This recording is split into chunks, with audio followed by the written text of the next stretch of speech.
Hello and welcome to this Necromunda painting video. In this video we're going to show how to take your battle ready squad gang member up to a parade ready level. As you can see here, we've already painted it to a battle ready level, so if you want to know how to do that, check out our previous video. Now the first thing we're going to do is concentrate on that white armour, so we're going to relayer with grey sear on the raised edges and then finish off with a highlight of pallid witch flesh. So first of all, let's start with our grey sear. So what I'm going to do is just apply a little bit to the palette, a little bit of water just so it's not too thick and goopy.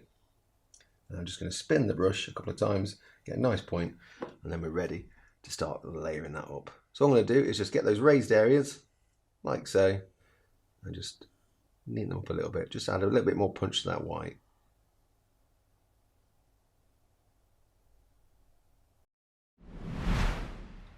That tied up now done, what we're now going to do is get some pallid witch flesh and just finish off with some little highlights here and there. So I'm just going to pick out some of these rivets and also some of the hard edges as well. Where possible, just use the edge of your brush to get a nice consistent line.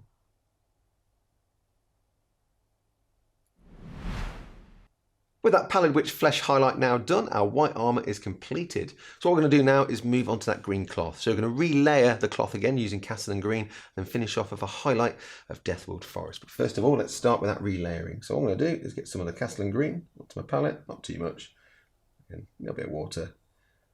It's always important to get that nice point to the brush, like so. And all I'm going to do is then just start tying up those raised areas. Again, try not to get in the recesses because you'll undo all that shading. And just pick out those raised bits, and not too much, on the legs.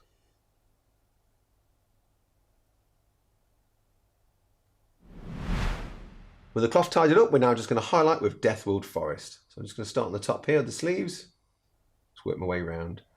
You want this highlight to be a bit thinner than the tidying up stage, just to give you some nice definition.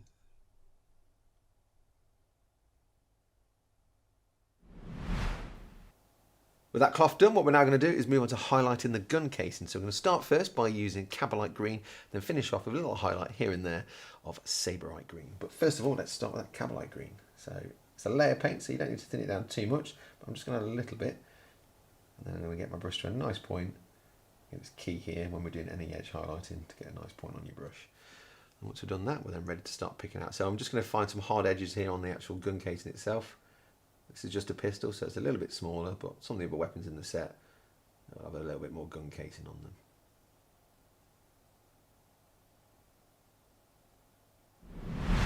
With that first highlight now done, we're just going to use a little bit of Saberite green to pick out some of those corners and rivets. Again, not too much because we still want to see some of that Cabalite showing through.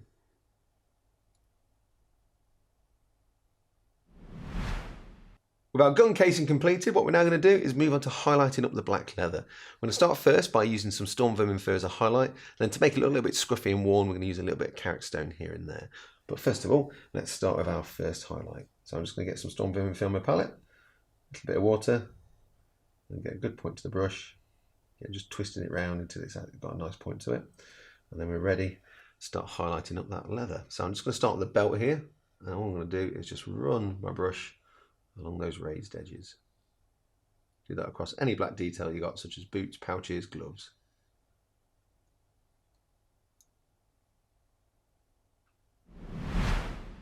Now that we've highlighted the leather up, we're just going to make it look a little bit worn and tatty by just getting some carrot stone, and then we're just going to, instead of highlighting, I'm just going to do little stabbing motions like this. As you can see, it's just making it look a little bit frayed and old. I'm just going to carry that on all throughout any of the black highlights, just little stabbing motions. Take your time and don't do every highlight, just bits here and there.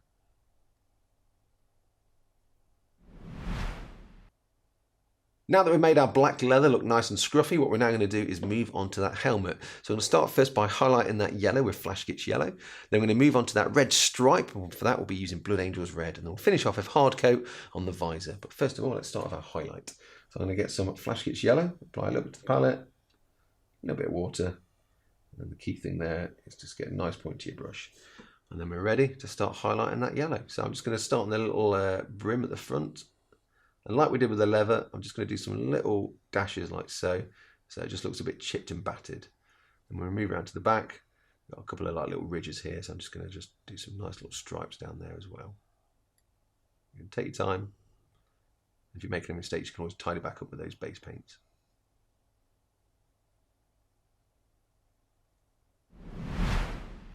With the helmet highlighted, what we're now going to do is pick out that red marking. Now you can make these as thick or as thin as you like, but I'm going to use the thickness of this little top part here. So all I'm going to do is just move my way around and just start by doing a broad line, following the contours of that top ridge. Now you obviously need to be as neat as you can. The great thing with Blood Angel's red is as it dries, it will show some of that colour through. So where you've highlighted, you'll see some of that as well. Just take your time, and if you do need to tidy back up with Avalanche Sunset, just pop that out and make any corrections where necessary.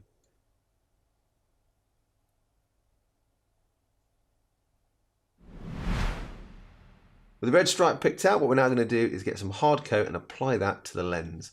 So all I'm going to do here is just, like I said, I'll just apply it straight onto the Cantor blue. It's going to make it look shiny and like it's made out of glass.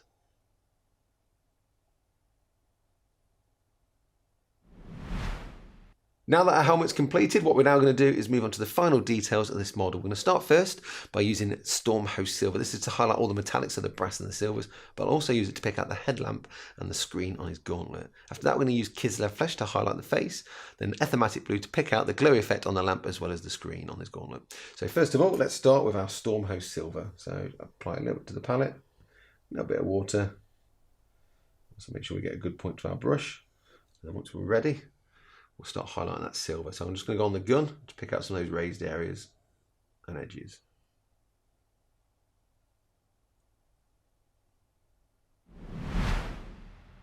With all those metallics now picked out with Stormhost Silver, we're going to move on to Kislev Flesh. Now for this, we're just going to concentrate on the face. So I'm going to do the nose and lips.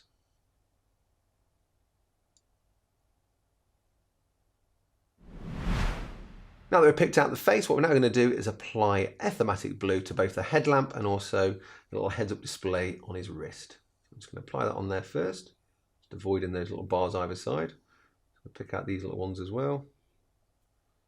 Like I said, we'll just get some more on our brush and then just apply it to the screen.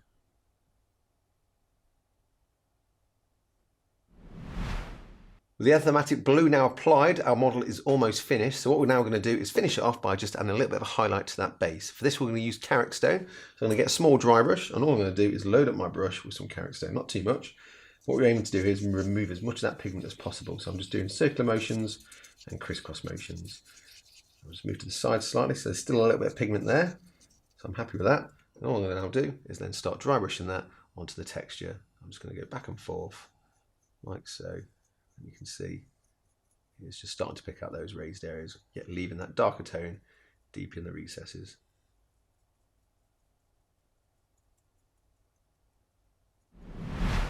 And with that dry brush on the base now done, our Iron Head Squat Ganger is now completed. With our squat now painted up to parade ready, he's fully prepared to face any dangers the world of Necromunda can throw at him.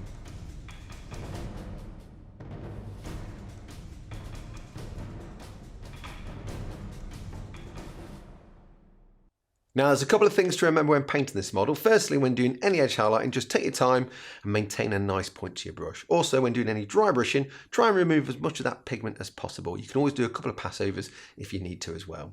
Well, I hope you've enjoyed this video. I hope you enjoyed painting your own squat gangers, and we'll see you again soon. Bye bye.